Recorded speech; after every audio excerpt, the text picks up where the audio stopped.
গাড়ি বলছেন না বাড়ি বলছেন? হ্যাঁ, গাড়ি। আমি আসছিলাম, সেটাতেই আমি আসছিলাম।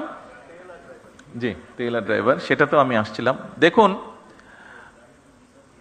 ওই যে অনেক সময় কিছু সায়েন্স ফিকশন মুভি আমরা দেখি যে back to the future, back to the back to the মানে হ্যাঁ পাস্ট হবে। হ্যাঁ, আমরা যদি পাস্টে যেতে পারতাম তাহলে হয়তো মধ্যপ্রাচ্য যে সমস্যাটা, এটাকে হয়তো ম্যানেজ করে ফেলা যেত শুরু হবার আগে। তাহলে দেশের মধ্যে অনেক সমস্যা হতো না। তেলের যেই কিছু কিছু ক্ষেত্রে বিভিন্নভাবে কিছু অসুবিধা হচ্ছে, যেটি আপনারা বলেছেন, অবশ্যই ইট ইজ নিডেড। একটু সময় দিন আমাদেরকে।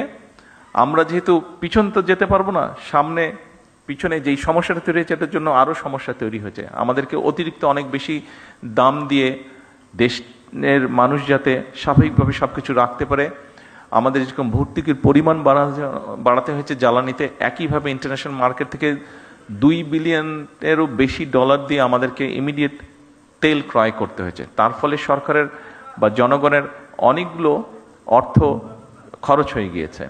আমরা চেষ্টা করব যত দ্রুত সম্ভব, ড্রাইভারই হোক অথবা গাড়ির তেলের ব্যবস্থাটি হোক, আমরা করার চেষ্টা করব। একটু সময় দিতে হবে আমাদেরকে, একটু সময় লাগবে, পুরো জিনিসটা ম্যানেজ করার জন্য একটু সময় লাগবে।